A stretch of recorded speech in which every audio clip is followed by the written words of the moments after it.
बिस्मिल्लाहिर्रहमानिर्रहीम। अस्सलाम वालेकुम नाज़रीन, स्पेशल रिपोर्ट का आज का शुमारा लेकर मैं आपका मेज़बान आपकी खदमत में हाज़िर। नाज़रीन, स्पेशल रिपोर्ट में बात करेंगे सबसे पहले कोविड-19 के हवाले से ही, और कोविड-19 की बात करें जम्मू कश्मीर में कल के दिन के हवाले से बात करें। जम्मू कश्मीर में कल कोरोना कर्फ्यू नाफिज किया गया था और जम्मू कश्मीर में हर तरफ सन्नाटा ही सन्नाटा देखने को मिला। इधर इंतजामिया ने फैसला किया है कि रात में जो कर्फ्यू नाफिज होता है उसमें 2 घंटे की तवसी की जाएगी, और साथ ही साथ जो यहाँ के टूरिस्ट स्पॉट्स है, चाहे पहलगाम, गुलमर्ग या मुगल गार्डन्स की बात करें, उनको फिलहाल बंद कर दिया गया है। सूरत हाल जो है कोविड-19 की वजह से मस्बत मामलात में दिन ब दिन तेजी आ रही है। कल कोरोना कर्फ्यू और आज की अगर हम बात करें, आज की तस्वीरें हम आपको दिखा रहे हैं। पहले आप तस्वीरें देखिए कि क्या कुछ हालात है मार्केट की। ये चाडोरा का इलाका है और इंतजामिया के नाक के नीचे ये सब कुछ हो रहा है। गाड़ियों से जो पैसेंजर्स आ रहे हैं उनकी तादाद भी बराबर है। 10 जो पैसेंजर्स हैं उनको गाड़ी में बिठा के रखा है, और जम्मू कश्मीर बैंक के बाहर कितनी भीड़ लगी हुई है, ये सारा मामला जो है एडमिनिस्ट्रेशन देख रही है, क्योंकि एसडीएम ऑफिस वहीं पे है, म्युनिसिपल कमेटी का ऑफिस थोड़ी दूरी पे है, पुलिस स्टेशन वहीं पे है।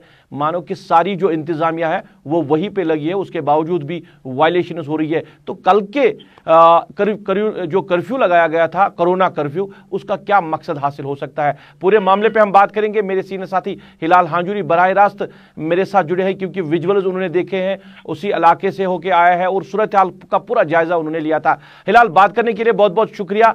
कल के दिन के हवाले से बात करें, कर्फ्यू लगाया गया था, लोगों ने भी कहीं ना कहीं शाबाशी दी, एडमिनिस्ट्रेशन की पीठ थपथपाई कि होना चाहिए जिस तरह कल रेस्ट्रिक्शंस लगाई गई थी। मगर आज की सूरत हाल, तस्वीरें चाडोरा की जम्मू कश्मीर बैंक के बाहर या गाड़ियों में किस तरह की सूरत हाल बनी हुई है, जरा नाज़रीन तक बात पहुंचाइए। क्या मकसद हासिल हो सकता है हम लोगों का? एक दिन का कर्फ्यू और दूसरे दिन की सूरत हाल दूसरी दिखाई दे रही है। बिल्कुल रूफ, कल जो कर्फ्यू किया गया है और उसके बाद आज जो भीड़ बाजारों में देखी जा रही है, और जो विजुअल्स आप एक मखसूस एरिया जिसे चाडोरा कहते हैं वहाँ के आपने दिखाए, और आपने ये भी दिखाया कि किस तरह से बैंक के बाहर भीड़ लगी हुई है, और उसके साथ साथ जो ट्रांसपोर्टर्स है वो कैसे कोई 50% का जो रिजर्वेशन है वो नहीं, कहीं पर भी नजर नहीं आ रहा है। तो इस वजह से कल का दिन जो कर्फ्यू हुआ, लग रहा है कि वो उसका नतीजा यही निकला कि वो जाया हो गया है, क्योंकि कल मुकम्मल कर्फ्यू था, लेकिन आज जो है उसकी वायलेशन नजर आ रही है। और आज हमने देखा कि जगह जगह पर लोगों का अज़दाम जमा हुआ था, और लोगों के अज़दाम के साथ साथ कोई पुरसान हाल नहीं था, एडमिनिस्ट्रेशन कहीं पर नजर आ रही थी। और जिस चाडोरा की आपने जिक्र किया है, और इसी के 150 मीटर के रेडियस में अदालत आलिया भी है, इसके 150 मीटर के रेडियस में एसडीएम का ऑफिस भी है। बिल्कुल जम्मू कश्मीर बैंक के मुझसे ही अगर 10 से 20 कदम की दूरी पर तहसील ऑफिस भी है, म्युनिसिपल कमेटी भी है, जम्मू कश्मीर पुलिस स्टेशन भी है। लेकिन इस सब के बावजूद एडमिनिस्ट्रेशन के नाक तले ये सब कुछ हो जाना, यह साफ जाहिर कर रहा है कि यहाँ की एडमिनिस्ट्रेशन नाअहल है, और साथ ही साथ गैर संजीदा भी है, क्योंकि उनकी नाक के सामने जब इतनी भीड़ होगी और उसको सोशल डिस्टेंस का कॉन्सेप्ट जो है ना ही यहाँ की एडमिनिस्ट्रेशन को समझ में आ गया है और ना ही यहाँ के लोगों को वो समझ में आ रहा है। नतीजा ये है कि इस तरह के लोगों के अज़दाम जमा होने से कोरोना वायरस के जो फैलाव है उसमें ज्यादा बढ़ोतरी हो रही है, और ऐसा लग रहा है कि शायद एडमिनिस्ट्रेशन इस हवाले से कोई संजीदगी का मुजाहरा नहीं कर रही है। हिलाल, मैं एक चीज जानना चाहूंगा, अगर हम रात के कर्फ्यू के हवाले से बात करें, हमने देखा विजुअल्स भी हमने देखा या तस्वीर भी आ रही है, रात को स्ट्रिक्टली कर्फ्यू इंप्लीमेंट किया जाता है, पुलिस जो है वो सड़कों पे रहती है, अगर कोई गाड़ी गुजरती भी है तो उनकी बराबर पूछताछ की जाती है। रात के अंधेरे में ये सब कुछ हो रहा है, तो दिन के उजाले में क्या एडमिनिस्ट्रेशन सोई रहती है? क्या कुछ जो रात को आपको करना है वही चीजें इंप्लीमेंट दिन को भी करनी है? आपको लोगों को अलाउ करना है चलने के लिए, मगर एसओपीज का ख्याल भी रखना है, मास्क भी देखनी है क्या लोग मास्क पहन रहे हैं? तो कैसे जो कह सकते हैं हम कोविड को रोक सकते हैं जिस तरह सूरत हाल बन रही है, खासकर अगर हम जिला बड़गाम की बात करें? देखिए, रात के अंधेरी में अगर कोई वायलेशन करता है तो वहाँ उसी टाइम उससे जो है चुकावा भी होता है, लेकिन उसका देखने वाला कोई नहीं होता है। तो इस वजह से रात का वक्त जो है ऐसे एनफोर्समेंट विंग्स के लिए काफ़ी मुनासिब और मुवाफिक रहता है, लेकिन दिन के अंदर कोई पुरसानी हाल नहीं है। अलग अलग डिपार्टमेंट्स के अलग अलग विंग्स है। तहसीलदार अपनी लेवल पर भी उनका स्क्वाड निकल सकता है, एसडीएम अपनी लेवल पर निकल सकता है। जो लेफ्टिनेंट गवर्नर जम्मू कश्मीर को ये बिल्कुल बड़ा फख्र था जम्मू कश्मीर पुलिस पर कि उनकी जो विंग है वो बाहर जाएगी और सोशल डिस्टेंसिंग का जो कॉन्सेप्ट है वो मिनो अन जमीन पर जो है अमलाया जाएगा। लेकिन चाडोरा का हाल हमने दिखाया कि पुलिस भी कहीं नजर नहीं आ रही है, सिविल एडमिनिस्ट्रेशन भी कहीं नजर नहीं आ रही है। तो ऐसा लग रहा है कि जो ख्वाब जम्मू कश्मीर के लेफ्टिनेंट गवर्नर ने देखा और जो फख्र उन्हें एडमिनिस्ट्रेशन के तय था, चाडोरा उन्हें यह साबित कर दिखाएगा कि उनका ख्वाब कभी शर्मंदे ताबीर नहीं हो जाएगा और आने वाले दिनों में खुदा न खास्ता यहाँ से कई ज़्यादा बड़ी तादाद लोगों की पॉजिटिव ना निकले, ऐसा हम दुआ करते हैं। हिलाल, आखिर में जानना चाहूँगा कि पूरी वादी कश्मीर के साथ, जम्मू कश्मीर के साथ अगर मस्बत मामलात की बात करें तो काफ़ी ज़्यादा बढ़ रहे हैं। ज़िला बडगाम में भी सूरत हाल वैसी बन रही है, तो बडगाम के हवाले से स्पेशली जानना चाहूँगा क्या कुछ इंतजामिया ने कर रही है मस्बत मामलात को देखकर? अस्पतालों, क्या कोई अस्पतालों को कोविड के लिए मुंतकिल किया गया है या ऑक्सीजन की क्या कुछ पोजीशन है जिले में? इस बारे में ज़रा बताइए।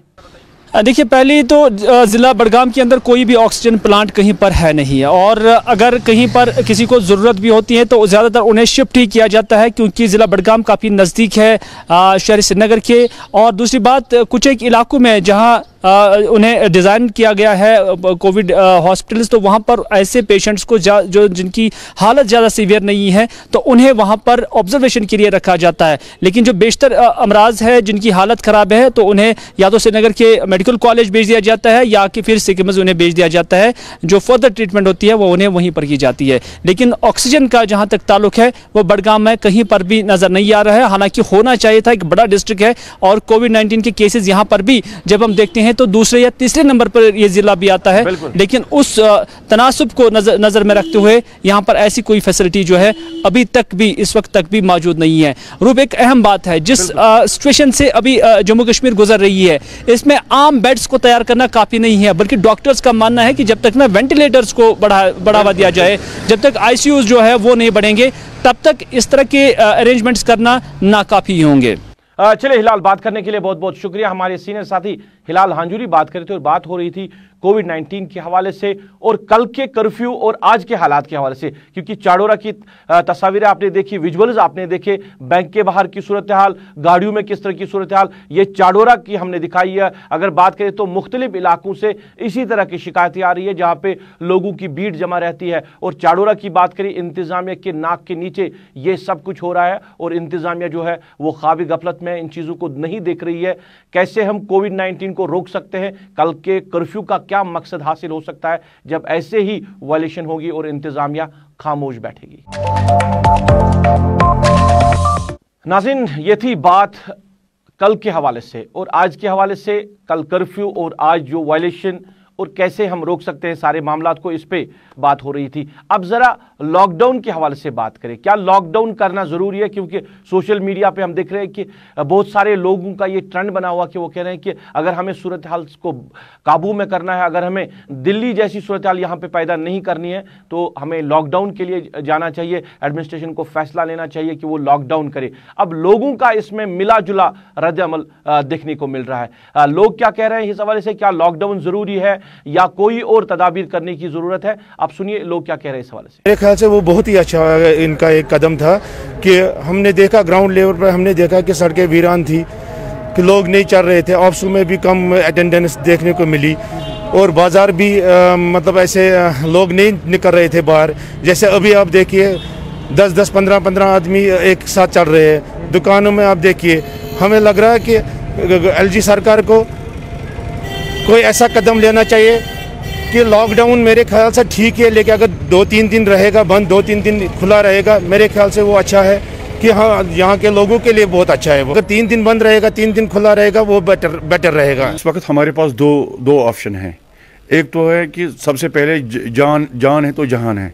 सबसे पहले हमें इंसानों को बचाना है और उसके बाद हमारी जो इकनॉमी है, सेकंड ऑप्शन, मतलब हमारी इकनॉमी भी ठीक रहनी चाहिए। देखो, लॉकडाउन तो ठीक है, तो इसको हम बोलेंगे बता ही नहीं है तो बिस्मिल्लाह क्या करेगा। देखो, हमारी जो इकनॉमी है इस वक्त -6 पे चली गई। ठीक है, सबसे पहले इंसान की कदर करनी है। इंसान तो अल्लाह ताला ने अशरफुल मखलूकात बनाया दुनिया, सबसे पहले हमें इंसान की कदर है। मगर साथ में ऐसा मैकेनिज्म हमें बनाना चाहिए कि कल जब हम मार्केट खुलेंगे तो उस वक्त ये नहीं हमें फाका कशी पे आ जाएंगे और यहाँ पे जो ऑल द सिटीजन्स हैं वो फाका कशी, तो एक तो कोरोना वायरस का तो हम ऑलरेडी कहर तो झील ही रहे हैं, फिर ऐसा ना हो खुल के हमारी ये जो हमारी जो रोज़मर्रा की ज़िंदगी है उसमें हमें कोई प्रॉब्लम आ जाए। अगर आप दिल्ली की बात करेंगे तो आप देख सकते हैं वहाँ पे अभी कैसी सिचुएशन है। लोग वहाँ पे लोग मर रहे हैं, situation is not under control, तो गवर्नमेंट भी कुछ नहीं कर पा रही। अगर उनने वो लॉकडाउन पहले किया होता जो उन्होंने अब वहाँ पे लॉकडाउन किया है, तो मुझे लगता है कि काफ़ी जो डेथ से वो बच सकते थे, लोग बच सकते थे।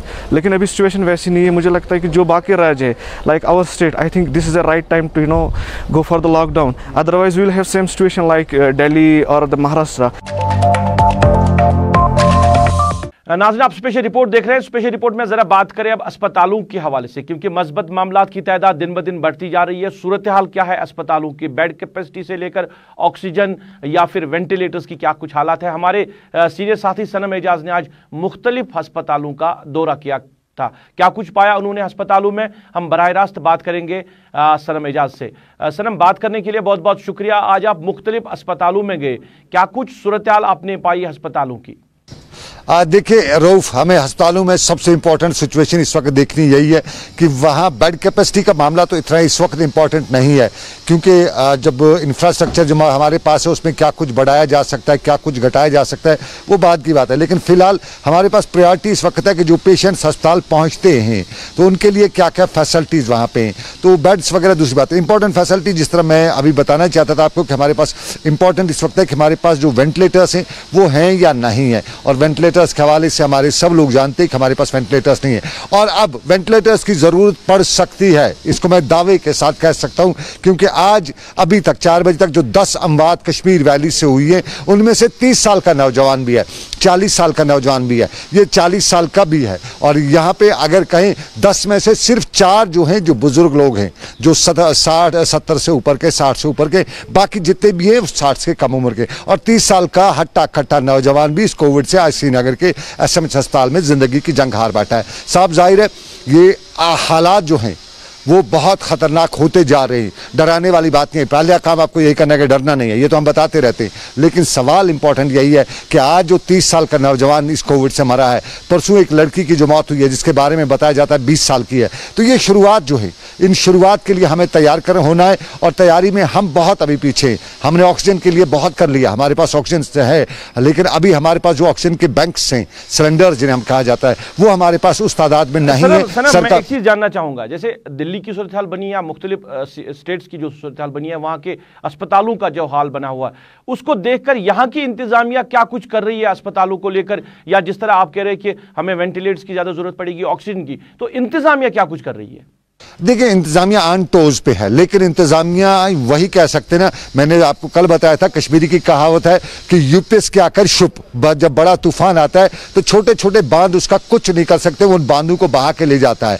तो इस वक्त सरकार छोटे छोटे बांध लगा रही है, लेकिन ये बांध जो है ये वक्ती हैं। अगर अल्लाह बचाए बड़ा तूफान आ जाता है, जिस तरह दिल्ली में है, जिस तरह महाराष्ट्र में है, जिस तरह गुजरात में है, यूपी में, अगर अल्लाह बचाए वो तूफान यहाँ आ जाता है तो हम बह जाएंगे। तो उसके लिए तैयारी इस वक्त लोगों को सिर्फ यही करनी है कि अपने आप को बचाना है। देखिए बहुत ज्यादा इंपॉर्टेंट है, अपने आप को बचाना है, किसी से हाथ नहीं मिलाना है, दूर रहना है, और मास्क, डबल मास्क लगाने की जरूरत है, क्योंकि नया म्यूटेंट जो आया है, इस नए म्यूटेंट का जो कैरेक्टर है लोगों को पता भी नहीं है। एक्सपर्ट्स अभी इस पर तजुर्बा कर रहे हैं, वो किस किस चीज से दूर बच सकता है, किस किस चीज, उस पर कौन कौन सी चीज काम करती है, किसी को पता नहीं है। और हमारे अस्पतालों में हमें प्रायोरिटी पे इस वक्त जो बैंक हैं, ऑक्सीजन बैंक्स हैं, उनकी शॉर्टेज अभी नहीं हुई है, लेकिन जरूरत इस वक्त बहुत ज्यादा इस्तेमाल हो रहे हैं। जो भी श्रीनगर के अस्पतालों में पेशेंट एडमिट हो रहा है उसको ऑक्सीजन चढ़ाना पड़ता है। तो ये जो है कि हमारे यहाँ ऑक्सीजन तो तैयार होगा, लेकिन अगर तादाद ज्यादा बढ़ गई, हमारे यहाँ वो बनाए गए जो ऑक्सीजन जो नए प्लांट्स लगाए गए हैं, और बहुत मैं कहता हूँ हमारे जो इंजीनियर हैं, चाहे वो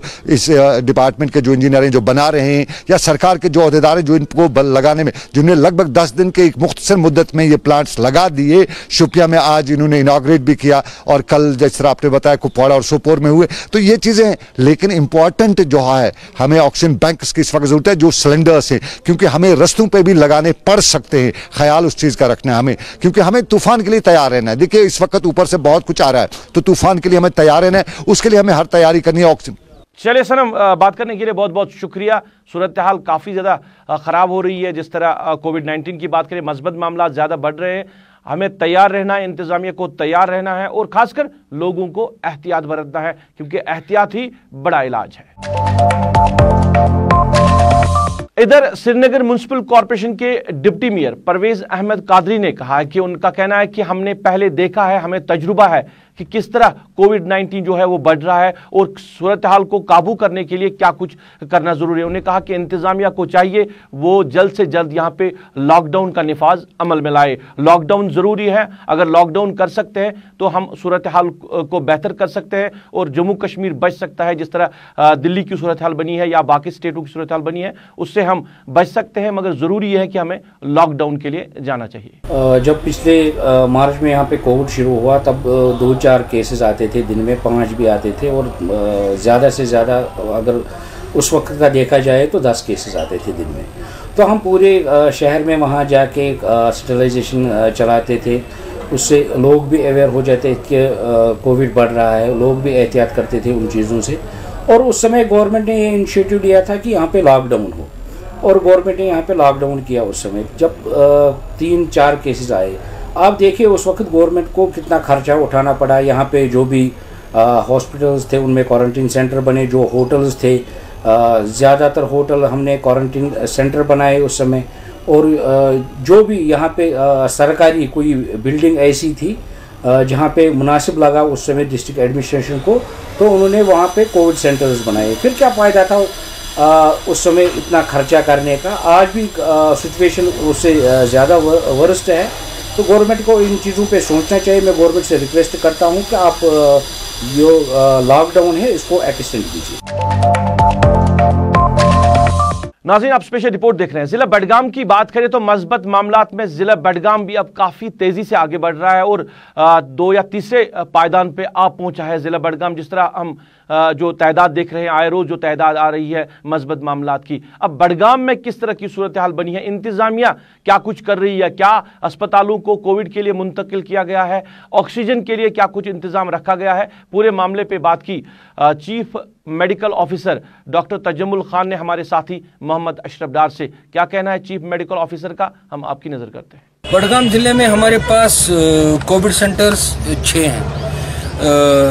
DCHC हमने PSC परिसाबाद, PSC डाडोमपोरा, PSC हुफरू, PSC पेटकूट और 12 bed doctors hostel Budgam, DCSC Chanapora for Budgam और हमारे पास जैकले रंगरेट है। तो इनकी टोटल मिला के जो हमारी बेड कैपेसिटी है वो 400 के करीब है। तो फिर भी हमारे ज़िला के तरक्याती कमिश्नर ने हमको हिदायत दी है कि हम और 2 जगह आइडेंटिफाई करें जो हमने किए हैं। वो है SDH क्रमशोर जहाँ पर हम 50 बेड लगा रहे हैं और दूसरा हमारा एक NTPSC नूपुरा है, वहाँ पे भी हम 50 या 60 बेड लगा रहे हैं। तो इससे हमको 500 बेडों की DCHC बन जाएगी हमारे ज़िले में। ऑक्सीजन के बारे में मैं आपको ये बताना चाहता हूँ कि जो हमारा ज़िला है यहाँ पे हमारा कुछ ऑक्सीजन मैनीफोल्ड है ही नहीं। फिर भी जो हमारा dedicated Covid health centre Chhanpura है वहाँ पे ऑक्सीजन मैनीफोल्ड लगा हुआ है जो कि पहले से ही चालू है। तो हमारे वर्दी डायरेक्टर हेल्थ सर्विसेज कश्मीर को ने अपने financial commissioner health and medical education के डायरेक्शन पर वहाँ पे आज काम चल रहा है ऑक्सीजन जनरेशन प्लांट का, जो कुछ दिनों के बाद ही वहाँ पे चालू किया जाएगा। तो उसके अलावा जो मेरे पास इस वक्त ऑक्सीजन है, हमको नहीं लगता है कि हमको कोई कमी महसूस होगी। We are having bulk cylinders. नाज़रीन, इंतजामिया काम कर रही है कोविड-19 के हवाले से और हर एक अजला में अपनी अपनी तरफ से कोशिशें की जा रही है। इधर साउथ कश्मीर के दशनीपुरा इलाके में वहाँ के जो DDC मेंबर हैं उन्होंने इंतजामिया के साथ मीटिंग ली है और इंतजामिया से सूरत हाल का जायज़ा लिया कि किस तरह सूरत हाल बनी है कोविड-19 के हवाले से। उनका कहना है कि अगर पंचायत से उनको पैसा वागुजार किया जा सकता है, हर एक जो पंच सरपंच है वो उनको पैसा देगा तो वहाँ पर ऑक्सीजन की तादाद बढ़ाई जा सकती है, वेंटिलेटर्स आ सकते हैं। फिदा हुसैन के साथ उन्होंने बात करते हुए क्या कहा, हम आपकी नज़र करते हैं। मैंने आज जो मीटिंग लिया है, मेरे मीटिंग इसका मकसद इतना ही है कि इस महामारी के साथ हम कैसे लड़ेंगे। तो हमने आज इधर यहाँ फैसला ले लिया है कि हर पंचायत के लिए हम 4-4 ऑक्सीजन सिलेंडर ले लेंगे और वो हम अपने अपने जो हमारे ब्लॉक मेडिकल ऑफिसर उनके हवाले करेंगे, ताकि आने वाले दिनों में खुदा न खास्ता अगर हम ये कोविड बढ़ जाएगा तो उसके साथ क्या हम निपटने के लिए तैयार है या नहीं। पूरे पंचायतों को हिदायत दी है कि अगर हम किसी को खुदा न खास्ता कहीं कोई तकलीफ़ हो, इसमें मुब्तला हो गया है, तो हम उसके साथ है 24 घंटे। लिहाजा अगर आपके वसादत से मैं लोगों को यही मैसेज देना चाहता हूं कि खुदा न खास्ता कोई किसी भी परेशानी में हो तो वो मुझे 9906564555 पर कांटेक्ट करके मुझसे रब्ता करे। तो हम नाज़रीन, स्पेशल रिपोर्ट में बात करेंगे अब महकमे तालीम के हवाले से। खानपुरा बारापुल्ला मक्का मिडिल स्कूल जो है वो काफ़ी टाइम से खस्ता पड़ा हुआ है। अगरचे लोगों ने वहाँ के जो चीफ एजुकेशन ऑफिसर हैं उनकी नोट्स में लाया और उनको कहा कि इस बिल्डिंग को वहाँ पे डिसमेंटल किया जाए, क्योंकि लोगों ने इल्ज़ाम लगाया कि वहाँ पे आबाश नौजवान आ सकते हैं, गलत तरीके से उस बिल्डिंग को इस्तेमाल में लाया जा सकता है, कोई भी हादसा हो सकता है। लोगों की गुजारिश पे अभी लोगों ने कहा कि 4-5 महीने हुए, कोई सुनवाई नहीं हुई है। उन्होंने इंतजामिया से गुजारिश की कि इस बिल्डिंग को डिसमेंटल जल्द से जल्द किया जाए। लोग इस हवाले से क्या कह रहे हैं, हम आपकी नज़र करते हैं। आप देखिए बिल्डिंग जो है यहाँ पे है, ये खस्ता हाली का शिकार है। यहाँ पे हमने उनकी नोट्स में लाया कि वहाँ पे ड्रग एडिक्ट्स है, गैम्बलर्स है या दूसरे जगहों से बच्चे लड़के आते हैं, वो अंदर इस जगह को मिसयूज़ करते हैं। और यहाँ पे जब लड़के खेलने आते हैं, वहाँ पे बैठते हैं, कोई भी एक्सीडेंट हो सकता है, कोई भी अनटूवर्ड इंसिडेंट वहाँ पे हो सकता है। हमने उनको कहा कि इसको डिसमेंटल किया जाए, तो चीफ एजुकेशन ऑफिसर साहब ने कहा विदिन 2 और 3 डेज आप देखेंगे इस ज़रूरी कार्रवाई जो है वो अमल में लाई जाएगी। लेकिन बदकिस्मती से 4 माह गुजरने के बाद भी आज तक कोई कार्रवाई नहीं हुई।